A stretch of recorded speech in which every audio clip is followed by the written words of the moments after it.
when two teenage girls entered the Pine Barrens on August 5th, 2017. They were just 20 miles from Atlantic City. But when one of them was found 3 days later, her injuries defied explanation, and her best friend had vanished without a trace. The survivor's story would challenge everything authorities thought they knew about the Jersey Devil legends. The survivor, Miranda Knox, 18, barely clung to life in a local hospital. Meanwhile, New Jersey State Police coordinated ATV, drone, canine, and searches on foot to locate Cassandra Clayton, also 18, and they could not find the missing teen. New Jersey State Police Chief George Fedorchik eventually called off the search after several months. He claimed that the vastness of the wilderness made recovery of Knox particularly challenging, and the likelihood of survival almost impossible. The search is still on for a suspect known as Bain, and 3 other suspects complicit with the charges of abduction and intent to commit bodily harm. The severe mental trauma of the victim, Miranda Knox, has made efforts to find her abductor a challenge. To this day, Knox still claims that the perpetrator was a cryptid named the Jersey Devil. Her county-appointed psychiatrist, Dr. Joanne Vanderick, has compiled a composite narrative of patient Knox's recollection of events from her secure mental facility in Rochester. We were the only girls out there in the miles of dark woods. The guys started getting more and more drunk and began circling around us like sharks smelling blood. We had a choice to be those Piney's entertainments for the night or the forest. So we chose to escape through the bathroom window and take our chances out there. With what was waiting for us out there in the woods, we had a better chance with those guys in the cabin. But we didn't know that yet. The cold hit us first. As we squeezed through a small window in that filthy bathroom, Cassie first and then me. The temperature dropped painfully from that stuffy warmth of the cabin, biting at my exposed skin. We were badly dressed for the Barrens. Cassie with her Slipknot t-shirt and leggings, me with my Penn State shirt and jeans. And then dark reared up in front of us. Not some half-assed city dark, but Barrens dark, like it would swallow the world. We slowly made our way further down this ramshackle path that led from the house. The moon hung low, bloated and heavy as we stumbled away from the lights of the cabin. Cassie gripped my hand hard, her fingers cold and sweaty like mine. And the forest sounded like a barnyard. Crickets and frogs and night birds, they all seemed to be shouting at us to run. We felt our way through the tangled path. Our feet were maddeningly clumsy as we desperately tried to put some distance between us and those guys. "When we get a bit further, then we can use my phone light," Cass whispered as we stumbled along the dirt track further into the night. Cassie's phone was all but useless there. The Barrens were a dead zone. We found out the hard way. My phone was back at the Penn State Pollock rooms, charging. Stupid girl, I remember telling myself. Stupid, so stupid. My mouth was dry as the sugar sand beneath my feet and stale with the taste of beer and cigarettes. I felt like a raw nerve as I focused on the sounds from the cabin behind us. I waited for the guys to realize that we had given them the slip, hoping we had time to get further away. But soon I heard the voices rise in pitch and the sound of boots scraping that old wooden floor. Cassie pulled me deeper into the woods and off the trail, my body frozen for a moment in fear. "Em, move," Cassie hissed as she pulled me into the puzzle of tree trunks and branches. Everything in my mind was screaming run, but the thick pines and fallen branches held us back. And then Bain's voice tore through the air. "Cassie, what the hell are you doing? Stop playing around." And then, "It's not safe out there, gotta come back." And then the tone of his voice, it became darker, with barely a veiled fury. "Gotta get the hell back here, Cass. Miranda." We crept deeper and deeper, each snap of a twig as loud as a gunshot in my mind. I could hear Cassie's shallow breaths next to me. I clung to her shirt behind her like a game of blind man's bluff. Our progress was painful against that forest like a maddening slow motion. The shouting had stopped, but soon our ears were filled with the sound of bodies entering the trees behind us. Curses broke the dark, and I was beyond fear. I was outside of my body, watching some girl in a horror movie, while Cassie gripped onto me like she was drowning. The guys were getting closer each minute. Their footfalls stopped for a moment, and then they were back with a shock of flashlights piercing the darkness. I looked up in a panic as their bright beams illuminated the ragged bark and branches. We were the prey, and they were the hunters, and they were gaining on us. Cassie pulled me down behind a falling tree. Shh. She gestured with a finger over her lips. Her blue eyes widened with fear. We crouched there, motionless in a prickly bed of pine needles, and the boots made their way toward us. "Cass, quit fucking around," he shouted while his 3 friends mumbled curses. "Cass, Miranda, get the hell back here. It's not safe out here," he shouted again. The bugs were eating us alive and blinding me in their relentless buzz. I was on fire and frozen while I waited for the flashlight to expose us. My mind was playing out what might happen to us when they found us. A million horror movies of tortured girls. I thought of my mom waiting for me at home, of never finding my body out here in the barrens. My body slowly being pulled apart by creatures from my shallow grave. "We wait," Cassie whispered, her arms around me. Her heart was a bass beat turned up loud, mingling with mine, until the heavy air seemed to ring with it.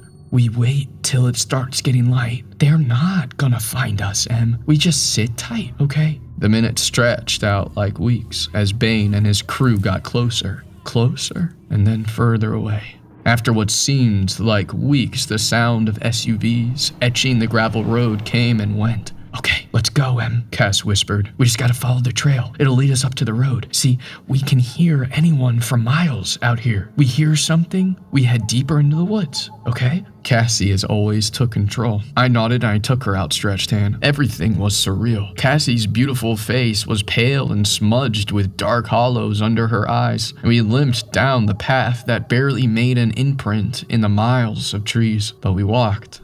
The endless line of dwarf pines repeating themselves like we were not moving forward at all. I was hungry, hungrier than I have ever been, it seems, and so thirsty. Each time I swallowed, my throat grated like sandpaper, but we walked on, mostly in silence. My feet were killing me, the thin soles of my shoes amplifying every stone and branch. The whippoorwills cried out their mournful prayers around us as we kept to the dirt road. We pressed on with our stiff, aching limbs. The woods seemed alive with noise, like someone had turned up the volume high. "Just the night critters, honey, we're almost there," Cassie assured me. And then the world split, with the sound of branches cracking, something large moving through the trees. We grabbed a hold of each other, frozen. Something choked the birds and crickets into a sudden silence. "Is it them?" I whispered. "Or do you think it's a crack again, closer this time? To the right of us, somewhere in the black hollows of the forest, something huge and heavy, snapping branches in its path. We stumbled on, glancing backward, often losing our footing and scrambling back up. Another crack, closer behind us, and then silence. The forest suddenly burst into an explosion of movement. Something tore up the trees, huffing deep guttural breaths. Without speaking, we pressed on faster, but behind us that creature picked up speed. A scream tore through our ears, shredding the night like nails on steel. Cassie veered off deeper into the woods, and I followed her. Something crashed nearer and nearer through the trees. The forest seemed to fight us every inch that we moved. I could feel the branches cut my arms and my face, but I was beyond pain. My only thought was to stay alive. Lungs burning, I caught up to Cass, and we stood there for a moment, our ears trained to the forest. Silence. No birds, no crickets, nothing. What the fuck? Cass panted, her eyes wild. And then there it was, something impossible, crawling through the treetops above us. A terrible flash of a twisted snout, a hideous yellow eye, rolling in a sticky orb, and then darkness. Then it let out this wet sound like a chuckle, sending my mind spinning. "It's toying with us," I thought. And Cassie fumbled her light, and the light swung around us, shadows and the pale limbs of tree trunks. And then the creature swung into the light. We saw thick wings, impossibly backward-facing legs, and a furled back snout around yellow fangs. And then it was gone. My mouth was rattling off prayers. This can't be real, I remember thinking. We could hear its breath as it huffed like a mad horse. Cassie swung her light upwards. It was back above us. The smell hit us all at once. A vile scent of spoiled meat left out in the sun. The reek of a million bodies rotting in a shallow grave. I choked back sour bile. There was a swirl of wings and fur and a terrible mouth. Long fangs shone from a deep red jaw. Then the beast dropped to the earth, and we ran. Cassie was next to me, swinging in and out of focus in the trees. I felt this tearing pain lance through my shoulder. My feet flew out in front of me as something jerked me back, and then the stench was on me. In a furious jumble of claws and stinking fur, I remember thinking, this is how I die. Let go of her, Cassie screamed. I heard that thing respond, rage and pain mingling in a nerve-shredding shriek. Cassie had the end of a branch stuck in the monster. In a flash, the creature leapt back up into the trees. I got him! I got him! And for a second, Cassie held that spear in her one hand like a pint-sized warrior. And then the knight leaned down and ate her whole. Something flew past my face, her sneakers. And then the terrible screams, a wet snap of bone, silence. Cassie, I screamed. Cassie's phone lit her from beneath. She was above me, half hanging from the creature's claws, and she was opened up from her throat to her belly. The thing had its snout buried in her, feeding. I ran. Blindly, wildly, and suddenly the earth slammed my head with a giant fist, and then a blessed darkness. I was dreaming of drinking cool water when I came to. Cass! I jerked up, my vision blotted with mottled stars. I dry heaved into the needles, and again. My eyes were sticky with blood, and the side of my head was sticking out in a hard lump. My shoulder was shredded, in deep ruts where I could see the glint of bone. I have to help her, maybe she's still alive. I remember thinking, even though deep down I knew no one could survive that kind of savage tearing, but I still headed back to whatever was waiting for me. 2 locals found me on a dirt trail inside Wharton. It's a miracle, they say, finding me way out there. At first, they thought I was dead. Sometimes I think it was better if I was. They never found my best friend. They keep telling me I'm lucky. I don't feel lucky. Part of my heart is in those pines, along with Cassie, running in my dreams from a monster. It can't be, yet is. Miranda was rushed to Kindred Hospital where her wounds were treated. A forensic medical examiner, Dr. Mike Cruft, concluded that Miranda was likely the victim of a bear attack, although his written report did state some anomalies in the size and shape of the animal's claws.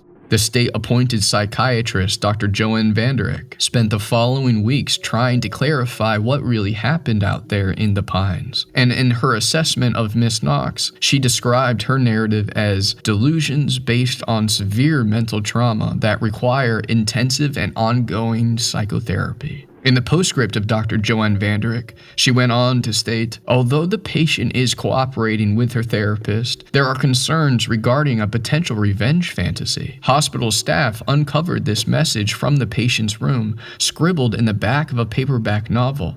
When I get out of this place, with its sick peppermint green walls, and people with pills and soft shoes, I am going back, because I know where it lives. First, I'm going to find my Cass, and then I'm going to eat that monster's beating heart.